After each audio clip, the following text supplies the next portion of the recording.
Selamat siang dan salam sejahtera untuk kita semua. Pimpinan dan anggota Komisi 3 yang saya hormati, Kepala BNN, Kepala BNPT, yang saya hormati beserta seluruh jajaran.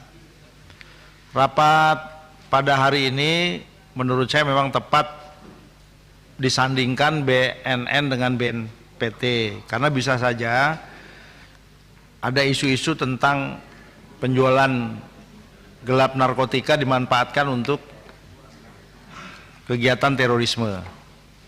Yang pertama, saya ingin menyoroti apa yang tadi dipaparkan oleh BNPT, Pak. Bahwa BNPT trennya setiap tahun menurun gitu. Jangan kecil hati, Pak, karena memang tren persoalan terorisme juga udah menurun di dunia ini dengan hengkangnya Amerika Serikat dari Afghanistan ya. Itu juga sudah mulai menurun, dan menurut saya ya pemerintah dalam hal ini memberikan anggaran yang makin menurun juga mungkin dasar-dasarnya diantaranya seperti itu. Namun demikian, saya ingin menyoroti tentang peningkatan dukungan sarana dan prasarana. Ya, menurut saya memang ini perlu didukung.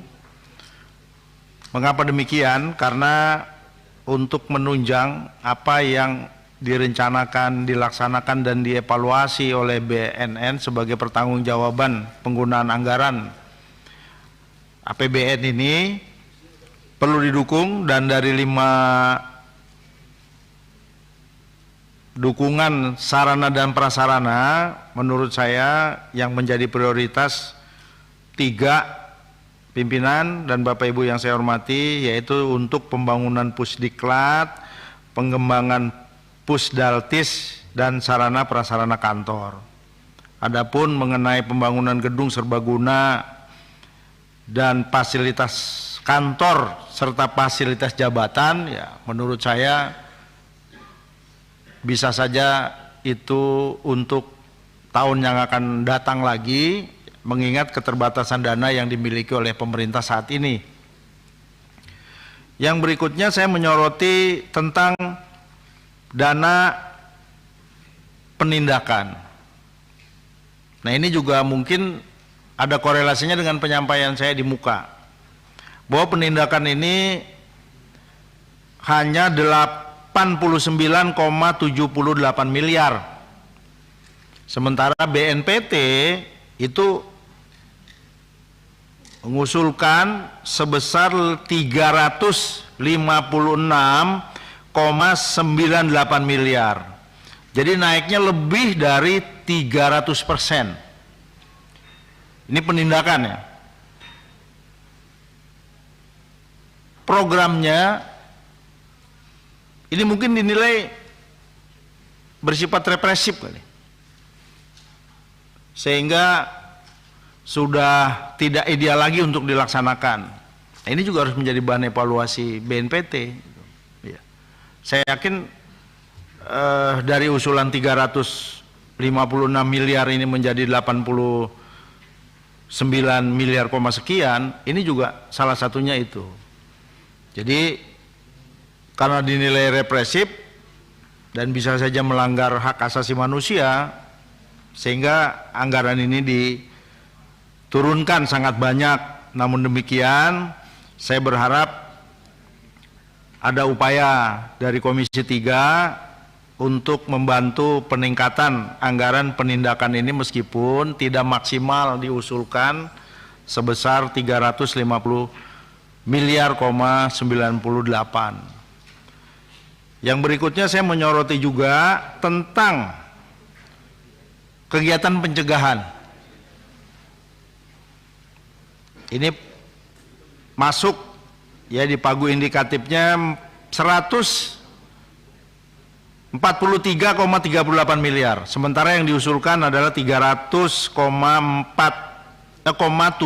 miliar. Ini penurunannya dari usulan pertama ini 100%. Yang mungkin sebagai bahan masukan buat kami, apa kegiatan-kegiatan pencegahan itu yang dinilai tidak efektif sehingga anggarannya diturunkan. Apakah dinilai kegiatannya tidak efektif atau memang ketersediaan anggaran yang tidak memenuhi? Kemudian yang berikut, saya tidak membaca kegiatan kontra radikalisasi, ya, besarannya berapa karena di sini tidak dituangkan, hanya sebagai nomenklatur. Itu bentuknya seperti apa, Pak? Apa bersifat represif juga? Kemudian saya lama juga tidak pernah mendengar, membaca, melihat gitu loh, bahwa dalam rangka program deradikalisasi ini, karena selalu, ya harusnya sudah mulai dihilangkan ini, karena selalu persoalan radikal, persoalan terorisme itu selalu, ya sekali lagi, meskipun tidak semuanya, itu selalu lahir dari kelompok-kelompok Islam yang dinilai radikal.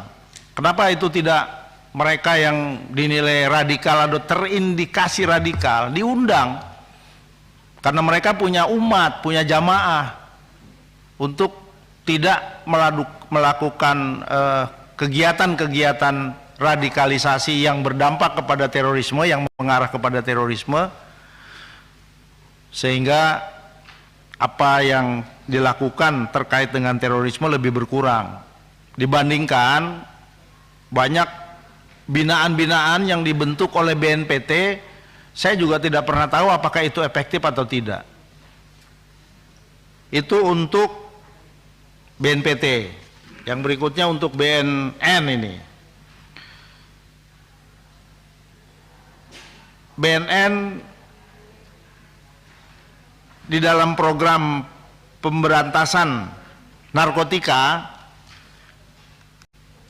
mudah-mudahan saya salah, di item mana, di nomenklatur mana, dan kegiatannya berapa miliar, itu adanya program pencegahan dan pemberantasan penyalahgunaan narkoba yang dilakukan oleh aparat penegak hukum.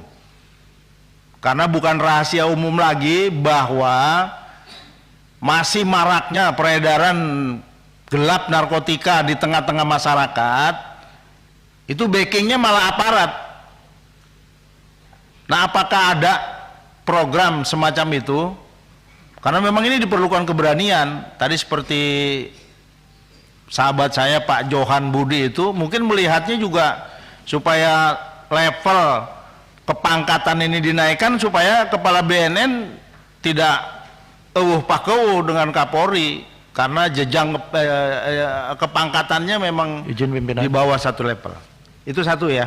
Programnya apa? Kemudian yang berikut, ya silakan Pak Riko. Izin ke belakang dulu. Oh, iya, iya. Stres Pak KBNPT. Lanjut. Ya, ya. Kebanyakan habis. Lanjut Mas Santoso. Ya, izin. Itu ya, saya mau tahu nomenklatur programnya apa tuh? Apa ada atau tidak gitu. Kemudian yang kedua, ini program penguatan ketahanan pelajar, mahasiswa, dan ketahanan keluarga, ditambah lagi nilainya 52 miliar, kemudian pelatihan soft skill dan life skill masyarakat pada wilayah rawan, 57 miliar. Ini memang kalau persentase dari APBN kecil Pak, 0,00 sekian, tapi kalau dibelikan kerupuk, satu kampung kebagian semua. Mas Santoso, iya. Sudah 10 menit nih. Iya, ya. Saya cepat ya. Ini kegiatannya efektif nggak? Tiap tahun ada terus, anggarannya ada terus, tapi narkoba banyak terus. Satu. Terus request saya, di dapil saya ini Jakarta Barat Utara ini rawan tuh Pak. Apakah ada pelaksanaan kegiatan di situ? Ya, terutama daerah Priuk dan Kampung Ambon itu. Nah, ini sangat penting nih pimpinan, mohon izin. Tentang kegiatan anggaran penyelidikan dan penyidikan tindak pidana narkotika dan pencucian uang serta optimalisasi pelaksanaan TAT. Anggarannya besar Pak, 133 miliar. Menurut saya ini sangat kurang. perlu ditambah pimpinan supaya pemberantasan narkotika ini benar-benar bisa dilakukan oleh BNN. Namun saya ingin mengingatkan untuk pelaksanaan TAT jangan menjadi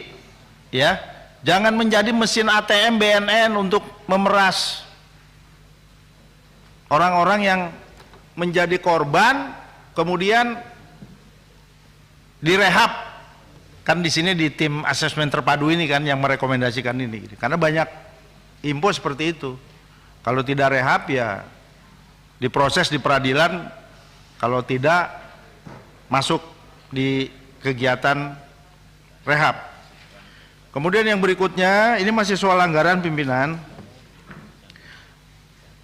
Banyak BNP dan BNN kota kabupaten itu dibentuk tapi tidak punya kantor. Ini memang menjadi keluhan ya Pak. Namun demikian menurut saya ada solusinya. BNN jangan malu-malu untuk meminta bantuan kepada pemerintah kota dan kabupaten agar menyiapkan kantor, karena biar bagaimana kemandirian BNN untuk membangun ini karena keterbatasan anggaran di APBN saya kira tidak ada. Dan saya mengapresiasi kepada daerah-daerah yang memberikan tempat untuk kantor di mana BNN kota kabupaten bisa mendapatkan fasilitas kantor atas bantuan mereka. Nah, yang berikut tidak kalah penting Bapak Ibu yang saya hormati,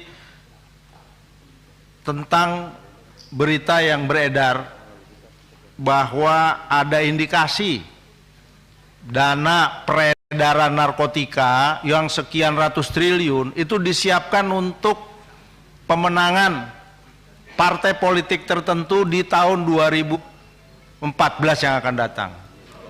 2024 mohon maaf ya. Saya kadang-kadang suka sengaja gitu, yang lain ngantuk nggak dengerin gitu. Ya 2024. Tolong statement dari BNN ini benar atau tidak, atau memang ada tapi disembunyikan, karena uang narkotika sangat besar. Terima kasih. Assalamualaikum warahmatullahi wabarakatuh. Ibu Rizka silakan.